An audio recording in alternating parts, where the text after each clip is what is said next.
There's a municipality that it's a little bit whack. So, how should I put this? I don't want to name any names. But there's a smaller municipality outside of Toronto. A majority of our projects are in Toronto, which is like the economic center for the country, basically. So there's lots of work here, but then outside of that, in our province, there's a lot of work. There's a lot of potential projects kind of thing out there, because everyone needs to build something. Like not everyone. Most people live in houses or in a home, and a lot of people want to re-envision that home. This one's a smaller cottage project, and there's a few things in a zoning bylaw. Zoning bylaws are municipalities written a bunch of rules for each building, and there are these things called front yard setbacks. This is just common across many zoning bylaws, and this one's written just like Toronto, actually, that your front yard, where the front of your building can be between an average of your two neighbors, the two side neighbors. So if you've got one neighbor that's way up forwards, you're allowed to actually push up your building to be the average of your neighbor, your two neighbors. Very common, and it's actually very clearly written, and it's even written for new buildings in this municipality that if you build new, your new front yard setback can be at this point. So I reached out to the municipality, and then they said, "Oh no, actually no, that's not fully true. We think blah blah blah. Like, no, your front yard setback's actually 15 meters back, which is crazy." And this is from a junior planner, so it's not really even the senior planner. So it's like, oh, it's just like dealing with someone that actually isn't fully sure, but they're just kind of winging it in a way.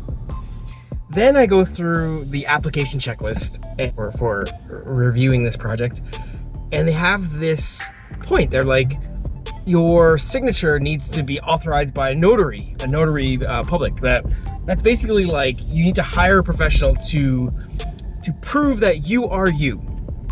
Kind of makes sense when you're buying a house or doing these kind of things. When you go for permit submission, for us in Toronto, nobody needs to prove that. Like, I'm submitting as architect of record. There is a very clear identification of who I am based on my license, based on the address I put down. Like, it's me, and also we're submitting stamped drawings, so it's me, If it's an owner, sometimes they ask for a transfer deed. It's like, are you? Do you own the property? That's totally within reason. To hire a notary, it's like, whew. So then I sent an email to the planner. I was like, is this really necessary? And also on top of that, their forms say you don't need a notary. Basically, you don't need a notary if you're getting an agent. That's me, the architect of record, to submit on your behalf. But then at the end, it's like, oh, the architect needs to be verified with a notary or commissioner, whatever they call it.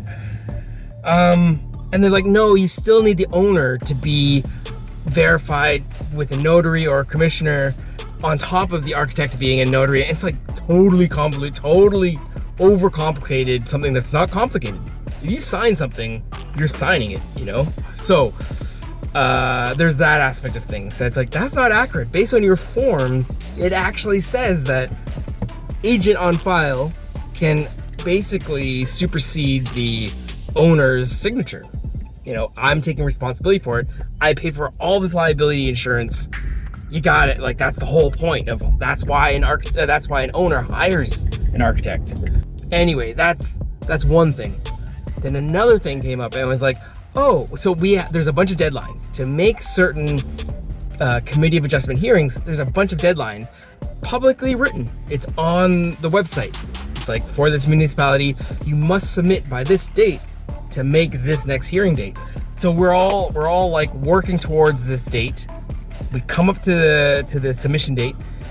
I send this email about notary, what's the story with this? And there's a little footnote in the email come back. It says, oh yeah, you still need a notary. Sorry, there's another thing too. They're like, oh, we have 2 staff on file who are commissioners, so it's like this municipality is also paying for staff to be basically notaries or commissioners to verify it's like, it's what a waste of taxpayer dollars for verifying who you are for these properties. Anyways, it's another thing. I'm okay. Stay cool. So the other thing is they had a footnote and they're like, oh, by the way, tomorrow's the deadline. And unfortunately, you actually have to apply at least a week in advance for our pre-application review for it to qualify for the deadline. That's not a definition of a deadline. What angers me so much is they have this deadline for submission, but it's actually, you're a week late if you make that deadline.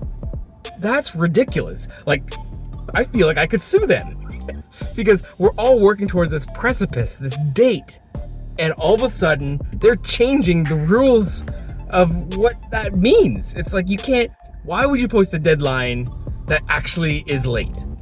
If I submitted a report to anyone, if I had a boss and I submitted a report that was on the deadline and my boss said, you know, you're actually a week late because I need a week to read this to accept it, then it's like, why did you tell me to submit it on this date? It's like completely ridiculous. So I'm so angry with this municipality. This is kind of the, pardon my French, this is the kind of shit we have to deal with that is ridiculous. That, like, clearly this municipality is a pain to deal with. And it's already like I've hit 3 strikes and it's bad. It's really, really bad. I sent out an email again about like clarification, and then and there's a whole bunch of like city staff now attached to this like string of emails. And then I got one automatic response from one of the planners or whatever that's like, oh, you know, we're backlogged. We are currently looking for a director of planning, and so it's like, oh, they're in a shuffle right now. They're trying to organize their house or get their house in order. So clearly, it's right now the nuts are running the nut house, and we have to somehow navigate this to get a project off the ground. You know, we could have the best design in the world that's buildable on budget with a good schedule and a builder and all that stuff. But if the municipality, the gatekeepers, the people that hold the key to the gates, if they don't know what they're doing, we're all in trouble. We're all in big trouble. So I don't know what to say. The forms itself are whack too. There's basically, this client has to sign this one of the forms that basically says you will have a bunch of fees. You agree to these fees, but they don't list the fees for outside consultation or whatever. It's like if the work is too much for them to handle at the municipality, they're gonna charge a bunch of extras, and it's like a blank check, which is crazy town. So I don't know what's going on. Anyway, it's brutal. Brutal. I don't like it, but I have to deal with it, and this is the kind of nonsense we have to deal with. This is Architect on the Move. I'm Jason. Cheers. Bye.